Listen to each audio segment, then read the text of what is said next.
is still empty without my prodigal son.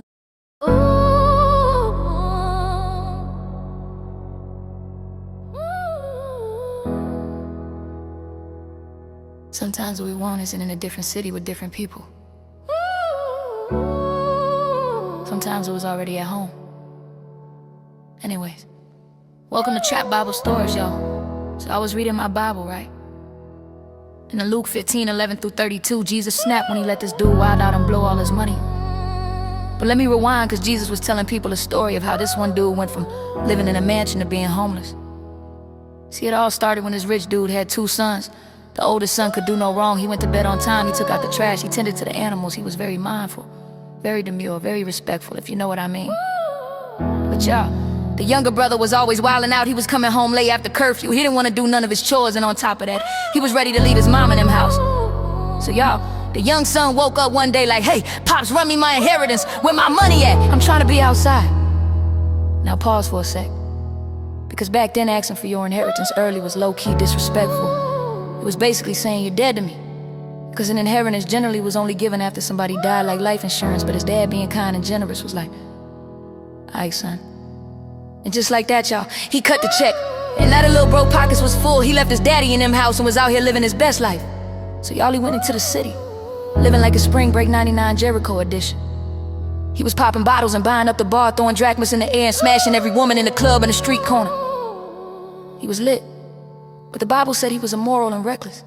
But you know how the streets do you, right? One day you up, the next day you checking your cash app balance like, wait a minute now.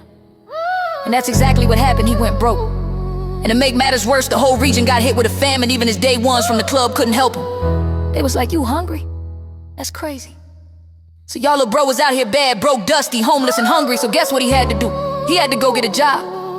Y'all, he finally finds a job feeding pigs, but he was still hungry. He was so hungry, he started eyeing the pig slop like it was a Thanksgiving plate. That's when he was like, "Bro, what am I thinking? My dad's servants eat better than this. Why am I out here smelling like bacon bits and chitterlings?" So y'all, he decided to go back home. But wait, because this is what gets me. Lil' bro was walking down that long road, probably rehearsing his apology like, "Dad, my bad, I messed up. I'll do whatever you want. I'll be a maid, janitor, anything. Just let me in the house again." But y'all, his daddy had been watching the driveway every day since he left home. Y'all, the Bible said as soon as his daddy spotted him from a distance, he didn't even wait. He broke out in a sprint. Y'all, he ran and ran. And finally he tackled his son, and guess what he said? He said, "My boy, you're back." Y'all, that's when the son tried to hit his dad with an apology he had been rehearsing. He was like, "Father, I don't even deserve being your son. Can you please give me any job and I'll take it?" But y'all, his daddy cut him off like, "Shh, hey, somebody get the robe, the shoes and the ring. We throwing you a whole cookout tonight, steaks on me. My boy back home. I repeat, my son is home.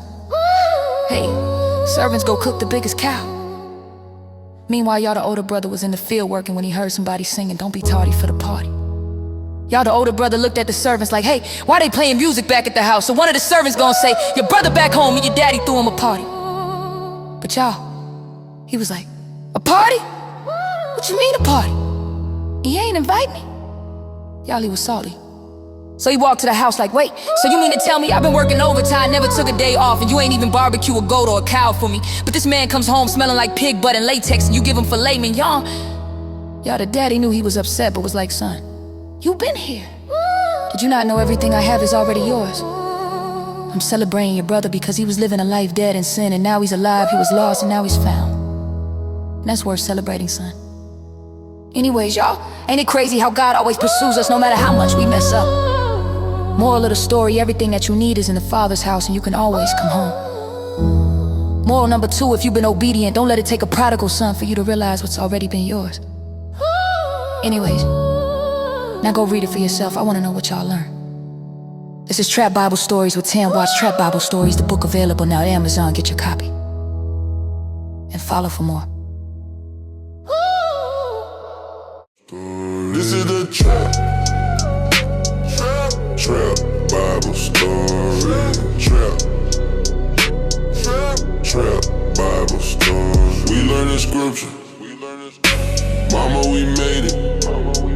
Been reading the Bible, Genesis to Revelation. We learning scripture. Mama, we made it. Been reading the Bible, Genesis to Revelations. These Bible stories painting the glory. God get the glory from every story.